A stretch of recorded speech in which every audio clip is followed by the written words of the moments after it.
News చూస్తున్నాం. ముంబై నటి కేసుపై వరద ప్రభావం పడింది. తనను వేధించారని ముగ్గురు ఐపీఎస్లపై చర్యలకు ముంబై నటి కాదంబరి జెట్వానీ గత నెల 30వ తారీఖున విజయవాడ సిపిని కలిసి ఫిర్యాదు చేశారు.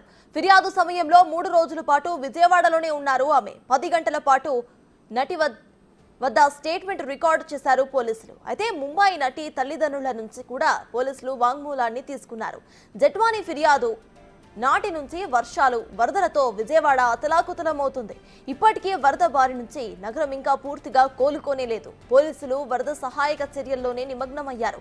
దాంతో జెట్వానీ తన కేసులో జ్యుడిషియల్ ఎంక్వైరీ చేయాలని డిమాండ్ చేస్తోంది.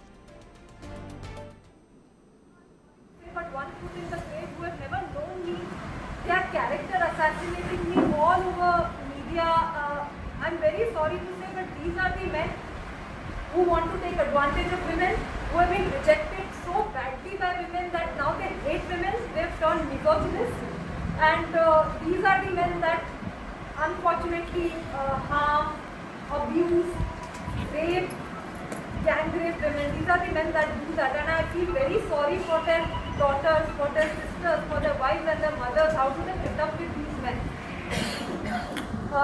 Sakshi and Sakshi Media and YSR CP outlets that have been all over wrongfully character assassinating me without an iota of evidence. My advocate Mr. Srinivas Raj Araya has already sent a legal notice to them, and very stringent. I'm going to take with them, with my advocate, very stringent criminal and legal action against them. So please refrain from wrongfully character assassinating an innocent woman. ఇప్పటికే ఈ కేసుకు సంబంధించిన updates మా ప్రతినిధి మల్లికార్జున్ అందిస్తారు. మల్లికార్జున్, చెప్పండి, ఇటు నటి జెట్వానీ కేసుకి సంబంధించిన అప్డేట్స్ ఏంటి? అయితే తన కేసులో ఇటు జ్యుడిషియల్ ఎంక్వైరీ చేయాలని కూడా ఆవిడ డిమాండ్ చేస్తున్నట్టు తెలుస్తోంది. సో ప్రెసెంట్ అక్కడ అప్డేట్స్ ఏంటి? ముంబై నటి కాదంబరి జెట్వానీకి సంబంధించి గత నెల 30వ తేదీని కూడా మాన్యువల్గా ఇటు విజయవాడ సిపికి కూడా ఫిర్యాదు ఇవ్వడం జరిగింది.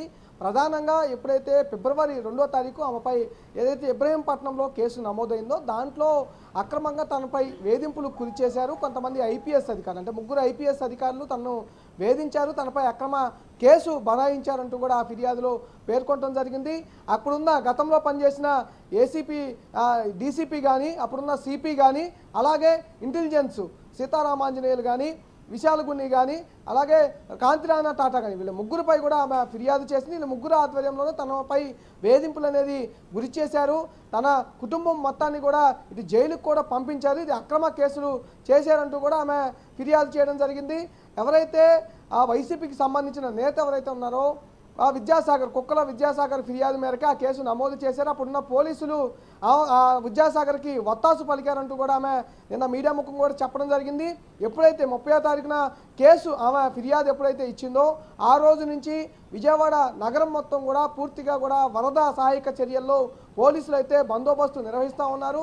వరద సహాయక చర్యలు అయితే పూర్తి స్థాయిలో పాల్గొనడం కూడా జరిగింది. ఈ 10-15 రోజుల పాటు కూడా పూర్తిగా నగరం అంతా కూడా ఇప్పుడిప్పుడే ఒక్కొక్క ఏరియా, ఇప్పుడు మొత్తం నగరంలో సగం నగరం మొత్తం కూడా వరద ప్రభావిత ప్రాంతంగా ఉంది.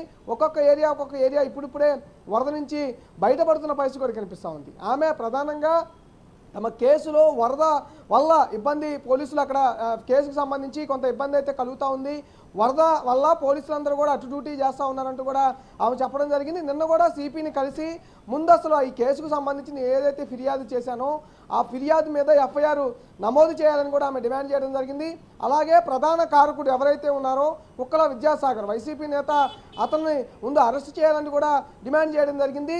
ఈ అరెస్ట్ చేయడంతో పాటు ఎఫ్ఐఆర్ నమోదు చేయడంతో పాటు జ్యుడిషియల్ ఎంక్వైరీ అనేది వేయాలని కూడా ఆమె కోరుతున్న పరిస్థితి కనిపిస్తూ ఉంది. ప్రభుత్వంపై తమకు పూర్తిగా నమ్మకం ఉందని కూడా చెబుతున్న పరిస్థితి కనిపించింది. నిన్న ఆమెకి మహిళా సంఘాలు కూడా కొంత మద్దతు అయితే తెలియజేశాయి.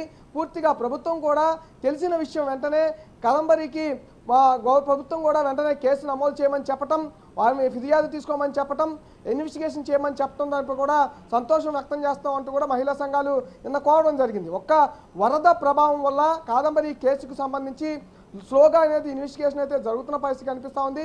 వరద కనుక రాకుండా ఉన్నట్టయితే ఈ పాటికి కేసుకు సంబంధించి ఎఫ్ఐఆర్ నమోదు చేయడం కానీ పూర్తి స్థాయిలో దర్యాప్తు అనేది ఇంకా వేగవంతంగా జరగడం కానీ జరిగే అవకాశం ఉందంటూ కూడా ఆమెకి పోలీసులు వివరించడం కూడా జరిగింది. నిన్న కలిసిన సందర్భంలో ఈ విషయాలన్నీ కూడా కాదంబరికి నిన్న పోలీసులు కొంత విషయంపై ఈ కేసుకు సంబంధించిన అప్డేట్ పై కూడా ఆమెకు వివరించిన పరిస్థితి కూడా కనిపించింది. వరద ప్రభావం వల్ల కాదంబరి కేసుకు సంబంధించి అయితే కొంత డిలేగా అయితే దర్యాప్తు జరుగుతున్న పరిస్థితి అయితే కనిపిస్తూ ఉంది. Right, thank you Mallikarjun.